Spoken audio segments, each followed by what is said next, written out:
Vamos a dar inicio a nuestra audiencia número 29 con nuestro saludo respetuoso a la representación de la sociedad civil, a la representación del Estado de Venezuela y a todos los presentes. Tenemos un retraso importante para iniciar esta audiencia, por lo que vamos a tener una precisión con los tiempos que les voy a pedir, por favor, tomar en consideración.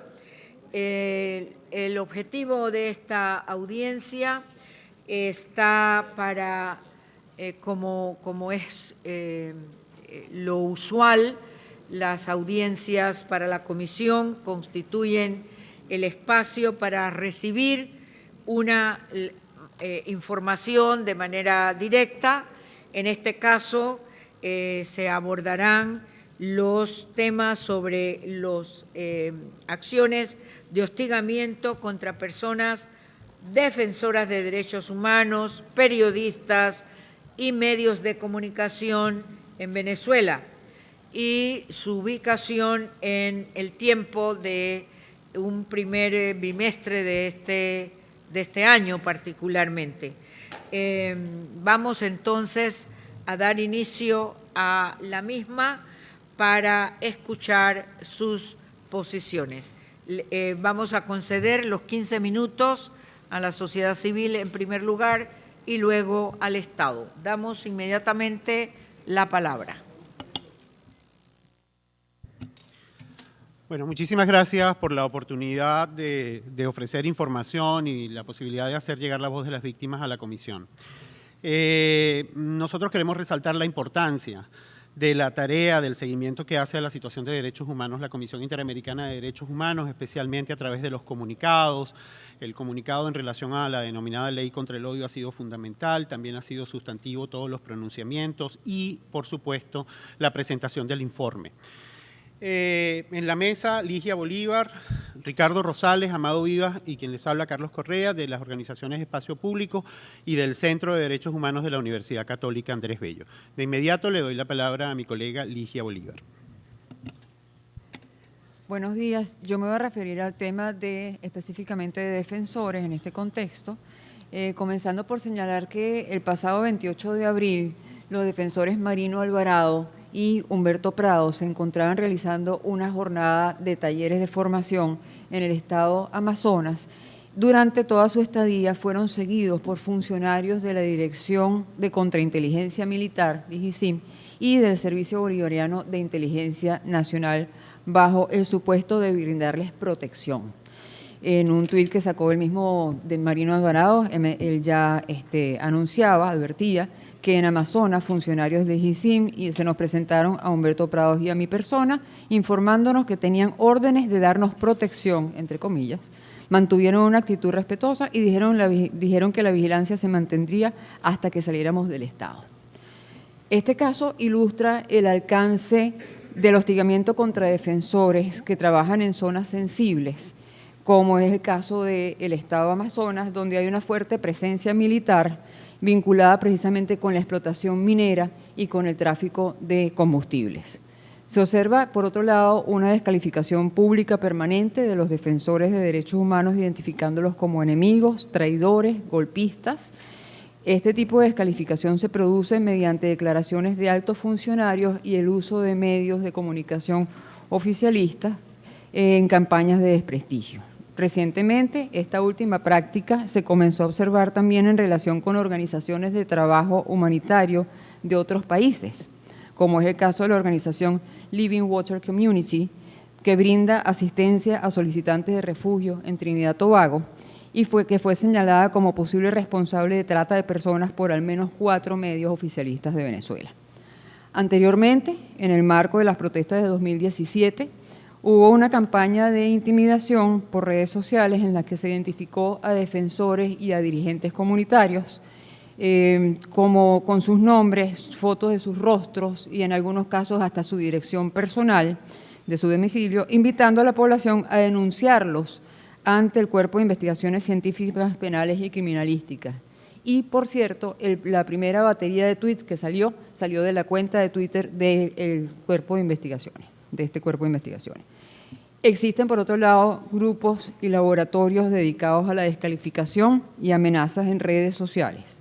Estos grupos tienen como uno de sus objetivos profundizar las descalificaciones contra defensores de derechos humanos, vulnerando su privacidad y difundiendo datos personales. Gracias. Buenos días. Un patrón registrado de la documentación del primer cuatrimestre está asociado a la persecución de trabajadores públicos por informar o manifestar inconformidad ante la crisis dentro de instituciones del Estado. En este sentido, queremos ilustrar con unos casos. Entre el 9 y 13 de febrero ingresaron al Hospital José María Benítez de la Victoria, Estado de Aragua, al menos 35 personas con síntomas de intoxicación alimentaria por la ingesta de sopa de frijol, cambur, arroz picado y yuca. El 13 de febrero, una comisión de la Dirección General de Contrainteligencia Militar y del Servicio Bolivariano de Inteligencia Nacional ingresó en el hospital interrogando a personal médico y de enfermería. Revisaron cámaras de seguridad buscando el origen de las imágenes y videos que daban cuenta de los casos de intoxicación, donde al menos 6 niños y 2 personas fallecieron. El secretario del Colegio de Médicos de Aragua, Feder Álvarez, alertó públicamente sobre los casos de intoxicación en el Estado. El 16 de febrero, una delegación del Servicio Bolivariano de Inteligencia Nacional visitó el domicilio y el Hospital Central de Maracay, donde labora Álvarez, con la intención de detenerlo, según informó la Sociedad Venezolana de Puericultura y Pediatría. La directora María Eugenia Pérez Chejade, el 24 de abril, prohibió a médicos, enfermeras y trabajadores del hospital de José Antonio Vargas, mejor conocido como La Ovallera, hacer declaraciones a la prensa bajo amenaza de despido. La prohibición se estableció luego que trabajadores de la institución protestaron en la vía pública por la crisis hospitalaria y la detención arbitraria del jefe de traumatología Domingo Rodríguez y el técnico patólogo Jan Sandoval, quienes previamente denunciaron irregularidades en la designación de la directora del hospital. Los trabajadores fueron procesados y recibieron privativa de libertad que cumplen bajo arresto domiciliario. A la fecha, 4 trabajadores del Hospital de La Ovallera tienen expedientes administrativos por protestar y declarar a la prensa, en un contexto donde la crisis se agudiza en instituciones y servicios del Estado. Este hostigamiento pretende invisibilizar la emergencia humanitaria compleja que enfrenta el país y amedrentar a las personas que demandan servicios básicos y mayor información para solucionar los problemas cotidianos en Venezuela. Por último, estimados comisionados y comisionadas, queremos manifestar nuestra indignación por el caso de Gregory Hines y Geraldine Chacón, representantes de embajadores comunitarios, organización dedicada a la capacitación de comunidades en modelos de Naciones Unidas. El 17 de enero esta organización fue señalada por un alto funcionario en un medio público y Gregory y Geraldine fueron detenidos entre el 31 de enero y el 1 de febrero por el SEBIN sin orden judicial. Gregory estuvo recluido en una celda de 1 metro por 90, sin ventilación, acceso a luz solar ni artificial, se le obligó a beber agua de una letrina, sufre de hipertensión y no recibe adecuadamente sus medicamentos. En este momento comparte celda en condiciones insalubres con 8 detenidos más. El 2 de abril, el juez 31 de control de Caracas dictó orden de excarcelación de Gregory y Geraldine. A la fecha son 42 días y el SEBIN no ejecuta la medida judicial. En ese sentido, los peticionarios exigen al Estado venezolano la inmediata liberación de Gregory y Geraldine y la garantía plena de sus derechos de libertad, integridad y vida. Gracias. Buenos días. En el primer cuatrimestre del año 2018, Espacio Público documentó un total de 86 casos con denuncias a violaciones a la garantía del derecho a la libertad de expresión. En este periodo surgieron nuevos patrones de intimidación y censura que buscan silenciar voces críticas, especialmente cuando éstas denuncian sobre la grave crisis por la cual atraviesa el país y sobre vulneración de derechos económicos, sociales y culturales. Se documentaron 30 personas detenidas, entre las que se encuentran manifestantes a quienes se les abrió un proceso judicial, reporteros trasladados, retenidos o a quienes se les eliminó su material durante cobertura periodística, trabajadores y activistas que fueron detenidos e intimidados por denunciar situaciones críticas. Ocurrieron 8 casos en centros de salud, algunos de ellos durante cobertura de protestas en los mismos o contra personal de estos entes. Por ejemplo, se le inició un proceso administrativo a 4 trabajadores de un hospital por protestar y declarar a la prensa. Entre los meses de enero y abril, la ley del hoyo fue utilizada al menos 8 veces. Entre los afectados se encuentran trabajadores públicos, manifestantes y miembros de la Iglesia. Conatel remite a radios y televisoras nacionales comunicaciones denominadas exhortos. Estas realizan consideraciones sobre la línea informativa y generan un efecto intimidatorio. Recibimos información de casos de exhortos relativos a la cobertura de la crisis social, alimentaria y de salud. Todo ello en el marco de la Ley de Responsabilidad Social en Radio y Televisión. 9 medios impresos anunciaron su salida parcial o reducción de formato ante la escasez de papel prensa. El diario La Nación del Estado Táchira y Versión Final del Estado Zulia registraron salidas parciales. Los diarios El Informador de Lara y Yaracuy al Día y Yaracuy y El Tiempo de Anzoátegui redujeron su paginación para ahorrar insumos. Espacio Público realizó durante el primer cuatrimestre un total de 13 peticiones de información al Estado, estas relacionadas con transporte público, tanto en la capital como en las regiones, acceso al agua potable, alimentación, datos personales y registro electoral permanente. Ninguna fue respondida. Esto reafirma lo establecido por la CIDH en su reciente informe sobre institucionalidad en Venezuela, en el que señala que el Estado lleva adelante una política de secreto y control sobre los asuntos públicos. En el ámbito de Internet hubo 10 casos, que incluyen 4 ataques informáticos a medios, 2 bloqueos o problemas de acceso a páginas web de medios digitales, 2 casos de amenazas u hostigamiento por difusión de información y 2 advertencias de control de redes sociales a trabajadores públicos, así como amenazas de despido por denunciar irregularidades y crisis en las instituciones que trabajan. Básicamente, a partir de estos datos y los otros que hemos documentado, básicamente se persiste el patrón restrictivo de la libertad de expresión en Venezuela. Y por supuesto eso tiene conexiones y afecta a otro tipo de derechos, asociación, en algunas ocasiones la posibilidad de libertad sindical y otras actuaciones. Y el patrón es descalificación sistemática utilizando medios públicos muchas veces, detenciones, seguimiento, hostigamiento en los desplazamientos, vulneración de la privacidad, del trabajo de defensores y periodistas. Este patrón, por supuesto, se aplica a defensores también de derechos humanos, sindicalistas, líderes sociales y organizaciones o representantes de organizaciones de la sociedad civil. En este cuatrimestre lo que hemos observado es una persecución a funcionarios públicos que quieren denunciar o aportar información o lo hacen a través de sus redes sociales sobre la situación que se está viviendo al interior de las instituciones para la prestación de servicios como salud o la propia condición o el propio ingreso laboral. El tema del acceso a la información pública persiste, no hay información proactiva, a la fecha no conocemos, por ejemplo, los datos de inflación, no hay datos oficiales de inflación. En un contexto de hiperinflación es muy importante para que la sociedad pueda actuar en consecuencia y pueda tomar decisiones, incluso decisiones de naturaleza personal o para negociar contratos colectivos. El acceso a la información a nuestro juicio y la posibilidad de que se garantice la libertad de expresión es un instrumento valiosísimo para que la sociedad venezolana pueda debatir el alcance de la situación que estamos viviendo en el país, construir soluciones y avanzar y evaluar las políticas públicas. Eso no está ocurriendo porque se castiga toda voz crítica, se castiga de distintas maneras. Por eso creemos que es muy importante en este contexto la preservación de estas garantías, de la garantía del derecho humano a la libertad de expresión, como una herramienta poderosa para que la sociedad venezolana en su conjunto pueda construir efectivamente una solución a los graves problemas que atraviesa.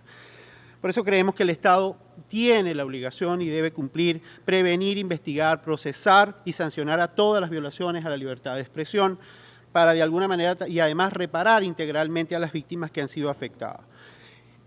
Solo, por ejemplo, estando acá ayer en un hospital, grupos que por otro lado a partir del Plan Zamora son agentes estatales, le robaron el equipo a un reportero de un canal de televisión, fue detenido durante un tiempo. Es decir, este es un elemento recurrente, se mantiene, lo observamos a lo largo del tiempo. A nosotros nos parece que la denominada ley contra el odio debe ser derogada, es una ley absolutamente absurda, que tiene penas desproporcionadas, que además establece penas absolutamente inaceptables en el contexto de una sociedad democrática.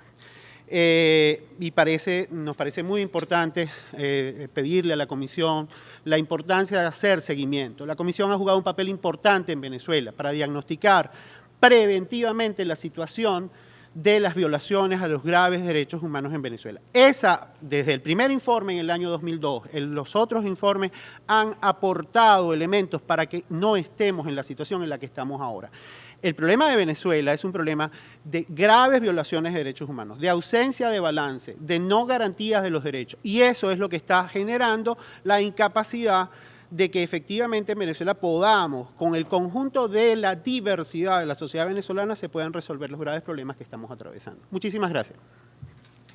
Muy bien, muchísimas gracias. Les quedó unos minutitos, a ver si lo ponemos para el final. Vamos a darle inmediatamente la palabra a la representación del Estado.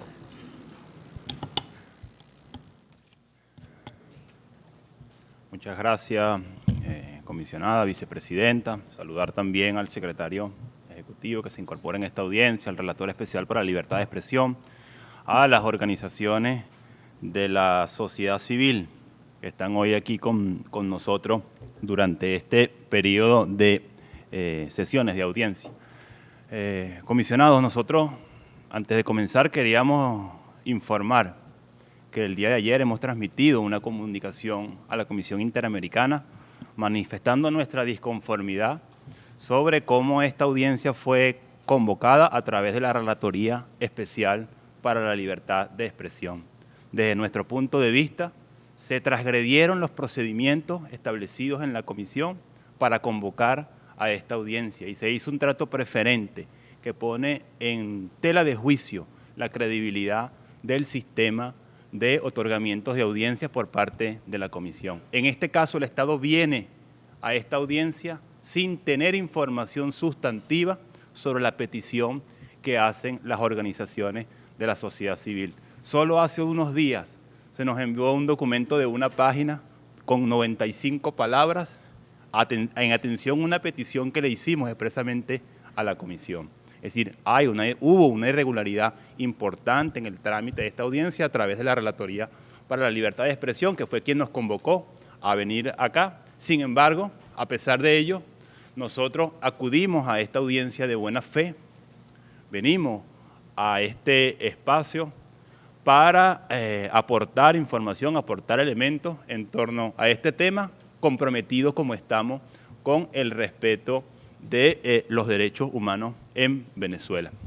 Bien, yo quisiera comenzar hablando un poco sobre un tema que se ha planteado acá y que se ha sido señalado en otros espacios relacionado con la ley contra el odio. Nosotros en el año 2017, comisionadas, pudimos constatar dolorosamente para muchas familias, dolorosamente para nuestro pueblo, cómo el odio y la intolerancia se han instaurado en importantes sectores de la población, de una manera muy peligrosa que obliga al Estado a adoptar medidas para evitar que los terribles hechos, que los lamentables hechos que vivió el pueblo venezolano durante el año 2017 puedan repetirse.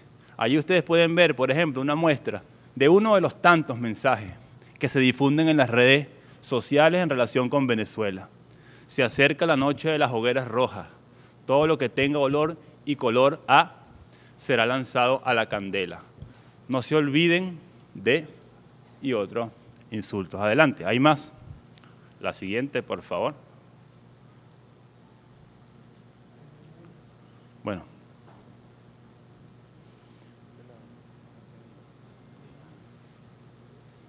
Bueno, lamentablemente parece que tenemos un problema pero bueno, podemos poner un video. Vamos a ver el video que muestra un poco lo que pasa, lo que ha ocurrido en Venezuela. Vamos a ver el video mientras.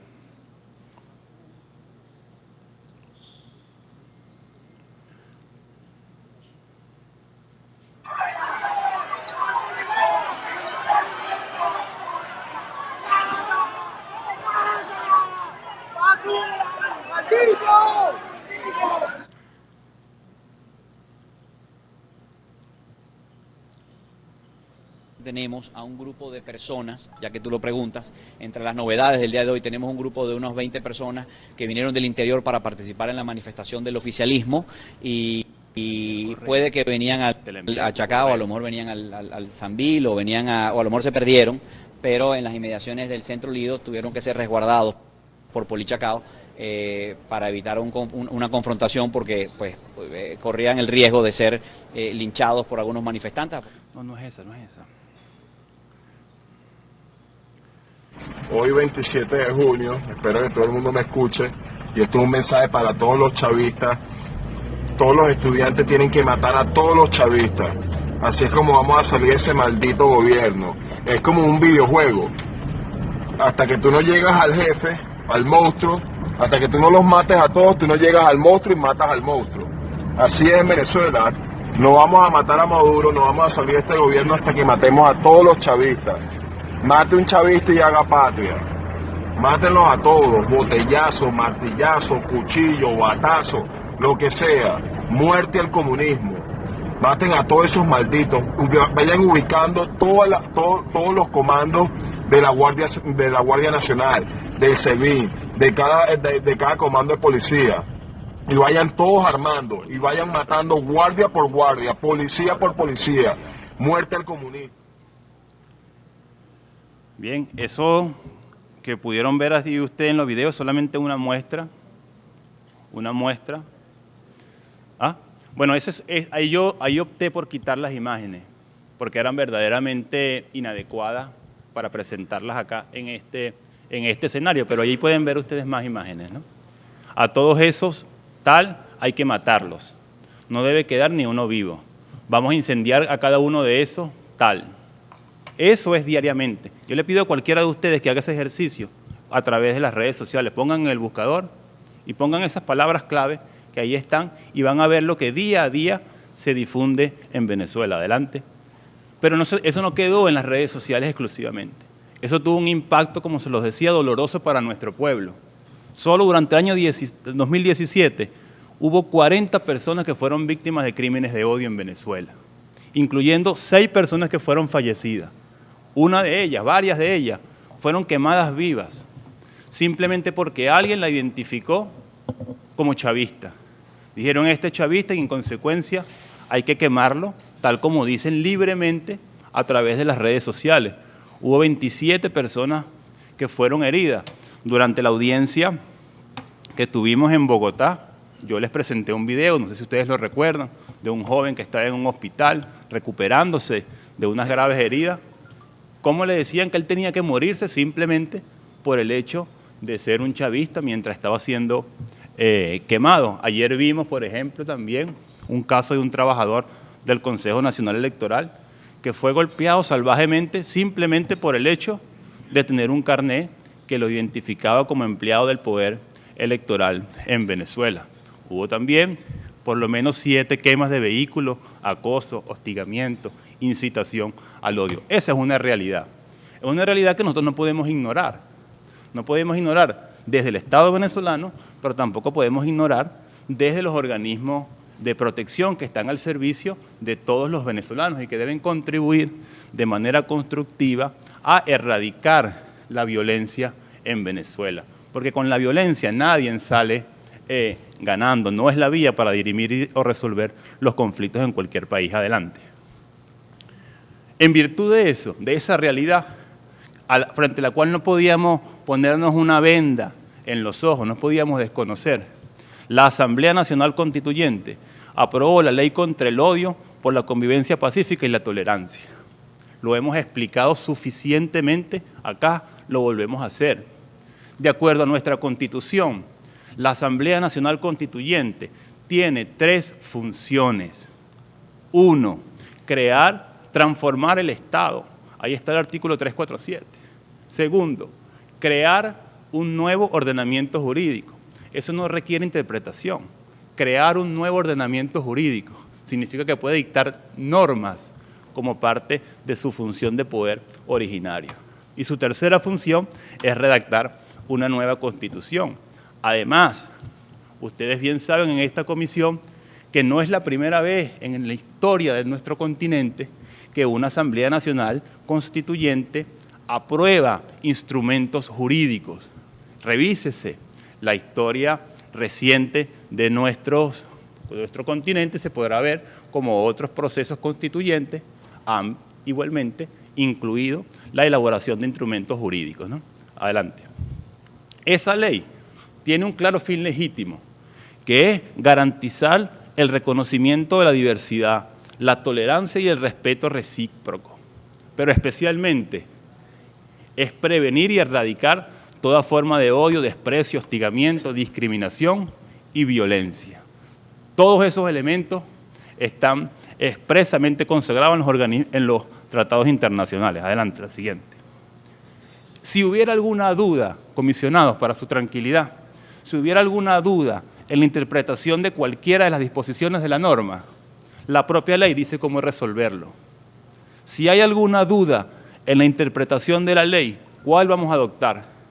Aquella que brinde mayor protección a los derechos humanos. Es decir, la propia ley consagra el mecanismo de interpretación, incorporando el principio pro homini, a favor de los derechos humanos. Adelante. Esa es una ley, además, que emana, que está en plena sintonía con los estándares internacionales aplicables. Ustedes los conocen muy bien. El artículo 20.2 del Pacto Internacional de Derechos Civiles y Políticos dice que toda apología al odio nacional estará prohibida por la ley. Nótese que la convención, el propio pacto, no da una definición de apología, no da una definición del odio, sino que da una instrucción a cada uno de los estados partes de regular, de legislar para prohibir ese tipo de mensajes como los que ustedes vieron a través de las redes sociales. Adelante. Igualmente está previsto en la Convención para la Eliminación de la Discriminación Racial.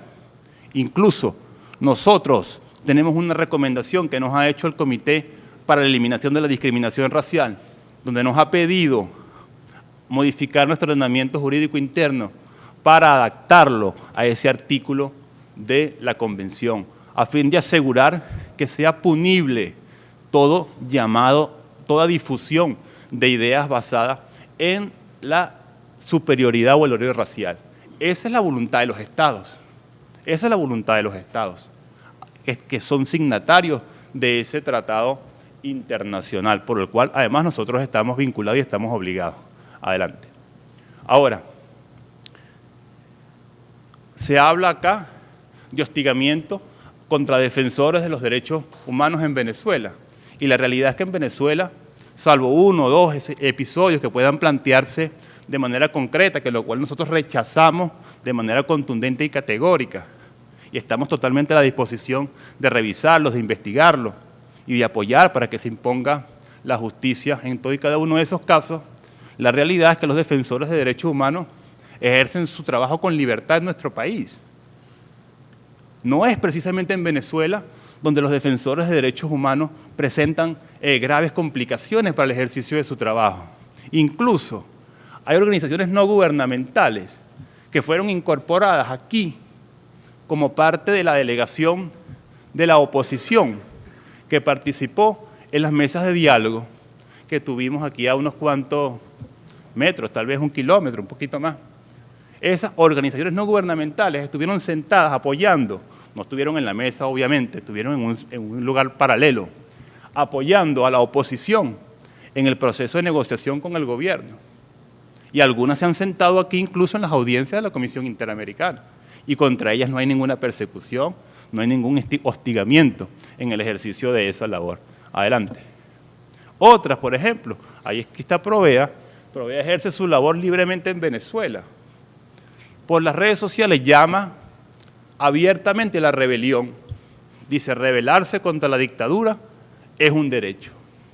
Y no hay ninguna consecuencia jurídica, no hay ningún procedimiento penal, no hay ninguna persecución en la jurisdicción militar, como se ha denunciado acá durante toda esta jornada. Esa es la realidad de Venezuela. Adelante. En Venezuela no hay defensores asesinados. Ese no es un problema en Venezuela. Lamentablemente hay países en nuestra región donde solo en este año más de 20 defensores han sido asesinados. Eso no es un tema que sea de preocupación en nuestro país. Adelante. Tampoco lo es los asesinatos de periodistas. En el año 2017, un país de esta región, hubo 12 periodistas asesinados. Ninguno de ellos fue en Venezuela. Pero fíjense este dato y refuerza las denuncias que nosotros hemos venido haciendo. Adelante. Venezuela, en el periodo 2015-2018, esta es la quinta audiencia que tiene que atender sobre temas de libertad de expresión. Y sobre ese país, que lleva acumulado 33 periodistas asesinados, solo lleva una audiencia en ese mismo periodo 2015-2018 sobre libertad de expresión convocada en esos términos por la comisión de acuerdo a su cronograma. Entonces nosotros decimos, estamos en total disposición de dar este debate, estamos en total disposición de aportar a la comisión toda la información que se tenga, pero estamos absolutamente comprometidos con la garantía del derecho de la libertad de expresión, con el trabajo de los defensores de derechos humanos y bueno, estamos a la disposición para responder todas las preguntas, todas las inquietudes que surjan de los comisionados y comisionadas. Muchas gracias. Muchísimas gracias. Nuestra posición, como hemos señalado en todas las audiencias, es el mecanismo que tiene la comisión precisamente para allegar a la misma toda la información posible, tener la oportunidad de escuchar a ambas partes de manera directa. Voy a darle la palabra al comisionado relator en su condición, además de relator de los defensores en materia de defensores de derechos humanos. Muchas gracias, señora presidenta. Yo me voy a centrar en dos aspectos, en el entendido que mis demás colegas o el relator especial para libertad de expresión podrán profundizar en esos temas. El primero sí, aunque tiene que ver con libertad de expresión, yo creo que exige algún tipo de comentario en nuestra parte. Me refiero al tema del discurso del odio. Está absolutamente claro en la Convención Americana de Derechos Humanos, si mal no recuerdo es el artículo 13.5, que se considera que no es parte del ejercicio del derecho a la libertad de expresión aquel tipo de declaraciones o conductas que incitan a la violencia o al odio basado en razones de discriminación por origen nacional, religión, orientación política, condición económica, etc. Por lo tanto, sí, es legítimo, es deseable que ese tipo de conductas sean debidamente tipificadas en ley y sancionadas. Un audio como el que hemos escuchado me parece inaceptable, a mí en todo caso no comprometo a nadie, repudiable, y su autor debe ser sancionado, por supuesto con la garantía del debido proceso. Lo que preocupa a la Comisión es que bajo la categoría genérica de tipificación contra los discursos de odio, que insisto, deben ser sancionados, se pueda incurrir en tipificaciones amplias, ambiguas, que puedan llevar a incluir dentro de estas tipificaciones lo que puede ser el legítimo derecho de expresión discrepante o de opiniones desde el punto de vista político o sobre determinadas circunstancias. Lo mismo el tema de la proporcionalidad y razonabilidad de las sanciones. El segundo tema que quiero comentar tiene que ver precisamente con el tema de defensores de derechos humanos. Qué bueno que esta regla del respeto a los derechos de los defensores de derechos humanos, bueno, no tengamos que estar lamentando en este momento, como sí ocurre en algunos países, asesinato de periodistas o de defensores de derechos humanos. Claro, tenemos que alegrarnos de que eso no ocurra en Venezuela, pero digamos, el decir yo no hago tanto como el otro tampoco es un punto, porque la Comisión recibe, y yo como relator recibo, diversas denuncias y expresiones de preocupación de personas que a veces o comparecen en estas audiencias o en reuniones privadas que temen por su seguridad o la de sus familiares. Me parece muy bien que el Estado, si es que no lo hace, pero sí tenemos algún tipo de evidencias. La doctora Ligia Bolívar, el doctor Humberto Prado, reconocidos defensores de derechos humanos, han manifestado en esta sala, en dos momentos distintos, ese acto de interferencia a su labor como defensores de derechos humanos. Creo que son conductas que no pueden darse. Y el señor agente ha dicho, claro, en esos casos habrá que corregirlo, pues sí, pues no. Yo he recibido, no sé si debo en este momento referir alguna identidad, pero yo ya he recibido una denuncia de personas conocidas en su labor de defensa de los derechos humanos, que por eso mismo están en una postura clara de oposición al gobierno, pero una cosa es el debate político y otra cosa es el respeto a los derechos, que por ejemplo son víctimas de actos tales como confiscarles o privarlos de su pasaporte o no renovárselo, con lo cual, por ejemplo, no pueden acudir aquí a nuestras sesiones o no pueden venir a entrevistarse con nosotros aquí o en Washington.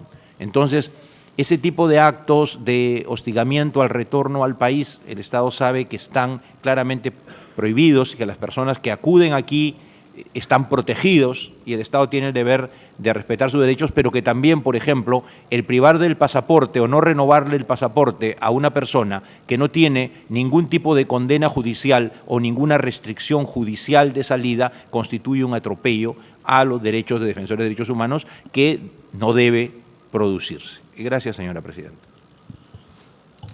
Muchas gracias, comisionado Francisco. Le voy a pasar por ahí, por instrucción de los comisionados Vargas y Antonia, pasarle la palabra, ¿es así?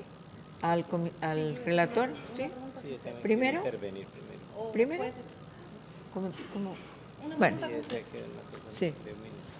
Perdón, Antonia. Yo solo quiero hacer una pregunta concreta al Estado, que es la situación de Gregory Hines y Geraldine Chacón. Entiendo que el tribunal, ¿cierto? Ustedes lo mencionaron, que el tribunal ordenó el 5 de abril su excarcelación. Quiero saber las razones por las cuales ellos no están en libertad, nada más. Comisionado Vargas. Sí, yo también tenía la misma pregunta que formular porque fue muy insistente la sociedad civil y el Estado no respondió el tema. Pero también quisiera, en garantía del derecho de igualdad que le corresponde tanto a los estados como a las partes, de pronto que ahora Paulo Abrao nos aclare la situación relativa a lo que está diciendo, a lo que inició diciendo el Estado. Y el tema de la exposición que hizo Ligia con relación al caso de hostigamiento, no sé si sea un tema de percepción, nos está diciendo que las fuerzas militares estuvieron hostigando a la comisión o estuvieron acompañándola bajo, dice usted, el pretexto de estarles dando seguridad en una zona que aparentemente es conflictiva. Entonces quisiera que de pronto la sociedad civil nos aclarara en qué consistieron los actos de hostigamiento que sintió la expedición esta en términos bien contundentes. Un momentito, yo solo también una cosa muy puntual para los peticionarios. Me gustaría tener un detalle en la información de la situación de los niños que en el hospital estuvieron, porque nosotros hemos dictado algunas medidas cautelares en esa línea y quería tener una precisión de estos hechos que usted muy bien hacía una relación directa que frente a la denuncia de estas condiciones hay una situación de criminalización o de hostigamiento para que no se den. Quisiera tener una cosa muy puntual respecto del tema. Le voy a pasar la palabra al relator de libertad de expresión y al final entonces al secretario ejecutivo. Gracias, presidenta. Buenos días a la delegación del Estado y la sociedad civil. Empiezo por lo último. Es es falso que la Relatoría para la Libertad de Expresión no le presta atención a los países que tienen otro tipo de problemas. Yo he estado en visita in loco en los 3 países que lamentablemente tienen problemas de violencia contra periodistas de impunidad, el último de ellos en diciembre del año pasado, y trabajé durante una semana en el país reuniéndome libremente con la sociedad civil, con el Estado, con el Poder Judicial y otorgando una conferencia de prensa respondiendo a todo eso. Si usted me firma hoy una visita in loco a Venezuela, le prometo que no convocamos audiencia en los próximos 2 o 3 periodos de sesiones, con mucho gusto. Le hago esa propuesta con mucho gusto y hago una visita in loco a Venezuela para relevar la situación de libertad de expresión en Venezuela, en el país. En segundo lugar, adhiero a la extraordinaria explicación que acaba de hacer el comisionado Eguiguren respecto a cómo funciona la tipificación de la incitación al odio. Cualquier estudiante de derecho, digamos, básico puede darse cuenta que no se requiere un aparataje como el que se aprobó en Venezuela para tipificar un delito de incitación al odio o de violencia directa. Lo que usted mostró ahí es violencia y merece la sanción, pero no como una, digamos, sanción ambigua y vaga, discriminación, odio, odio político, seguridad del Estado. Son tipificaciones propias de regímenes autoritarios, eso ya, digamos, está absolutamente estudiado en el derecho comparado. Y además, el relator especial para la libertad de expresión de Naciones Unidas también les envió una carta cuestionando esa legislación, a la cual ustedes tampoco han respondido. Lo tercero, el tema de seguir, lamentablemente, desaprovechando el tiempo, en lugar de generar un espacio proclive al pluralismo y a la diversidad de ideas en Venezuela, tenemos que seguir convocando a este tipo de audiencias porque no se dan respuesta a algunas cuestiones que son las que en el informe de país la Comisión Interamericana de Derechos Humanos cuestionó sobre la falta de libertad de expresión en Venezuela.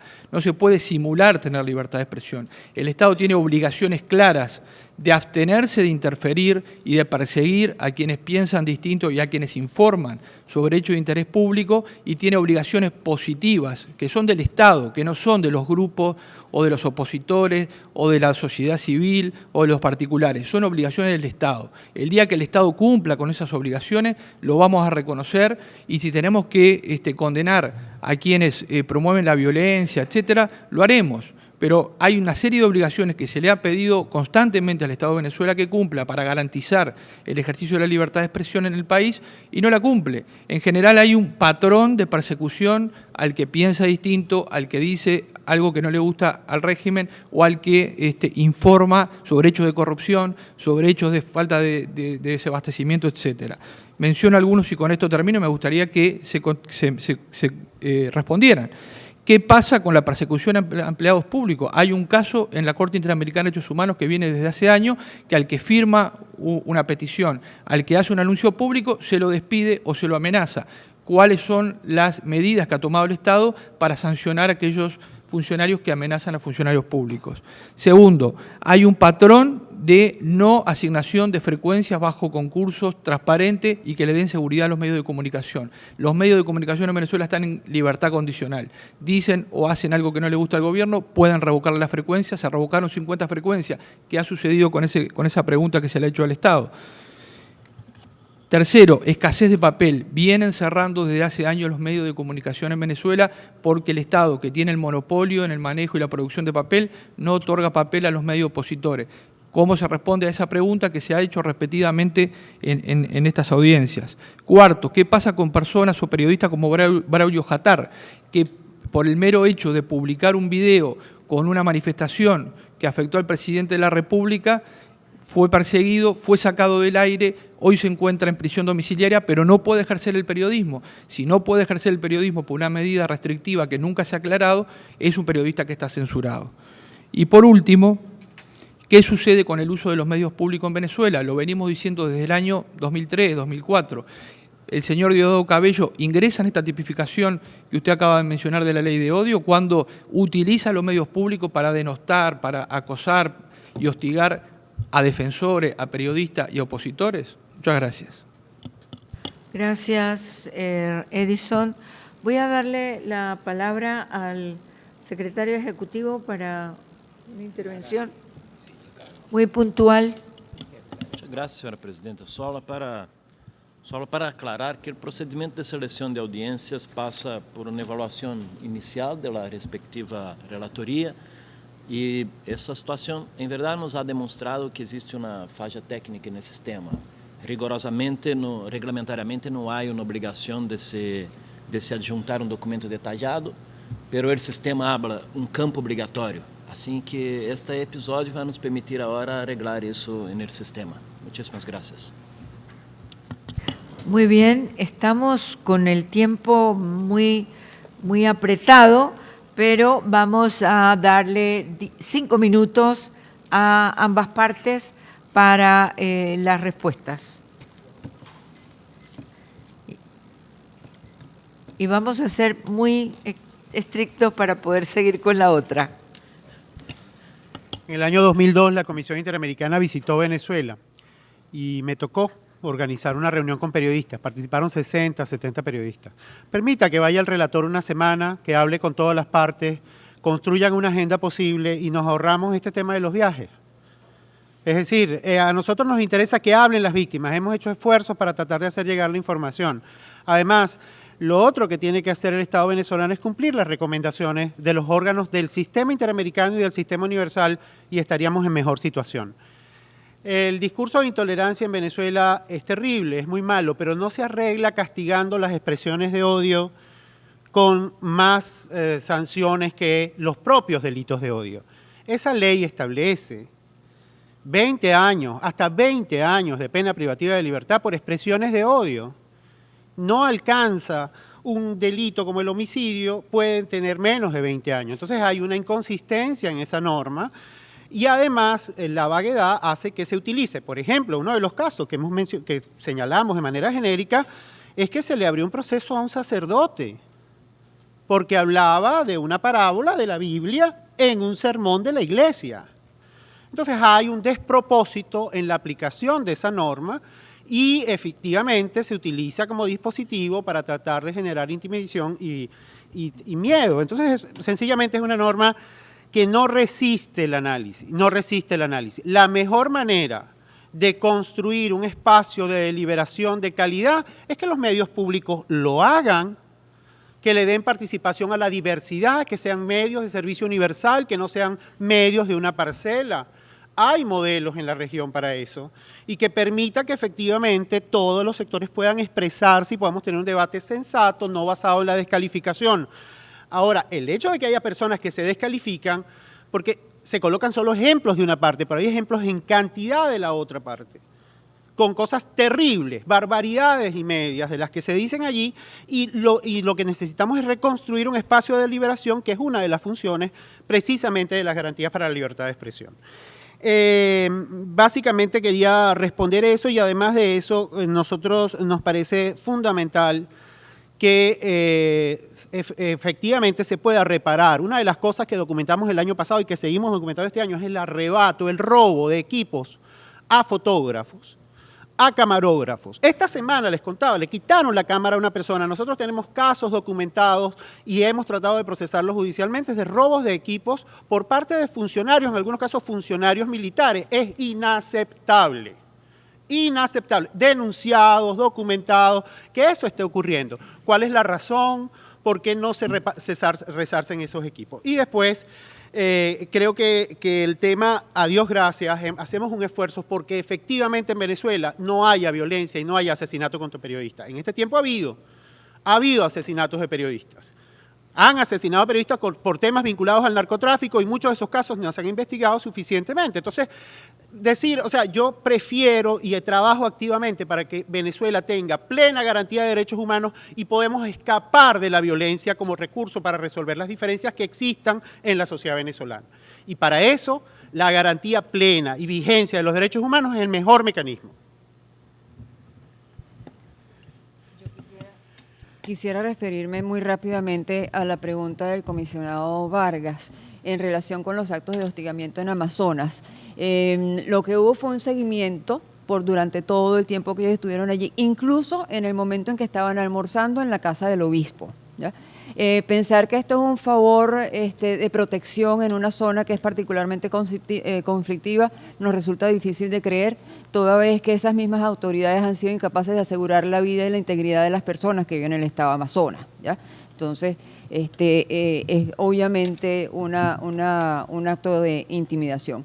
Quería referirme muy rápidamente al hecho de que, a diferencia de lo que ha expresado el Estado en la audiencia, el mecanismo a través del cual esta cuestión, que yo no la llamo ley, sobre odio, se promulgó, no tiene nada que ver con los mecanismos ni nacionales ni internacionales. O sea, solamente les recuerdo, ustedes lo saben perfectamente, que existe una observación, una opinión consultiva, de la Corte Interamericana, la número 6, que establece lo que se califica como ley. Esto no es una ley porque no fue promulgada de acuerdo con los mecanismos establecidos por los órganos internacionales ni por la Constitución. En relación con los defensores, simplemente ya para terminar, recuerdo que el mismo miércoles de esta semana, el viceministro de Salud hizo descalificaciones públicas contra personas que vinieron a este periodo de sesiones. Es decir, eso es un tema recurrente. Existe una averiguación que se solicitó por parte de un grupo grande de defensores en 2014-2015 por hostigamiento a partir del momento en que iban a las sesiones de Naciones Unidas, y esa investigación fue cerrada por la ahora destituida ilegalmente fiscal general. Lo dejo hasta allí. Gracias. Muchas gracias. 30 segundos más para el Estado. Le damos la palabra. Gracias, comisionada. Algunas reflexiones. Nos han planteado una serie de casos. Voy a tratar de abordar algunos.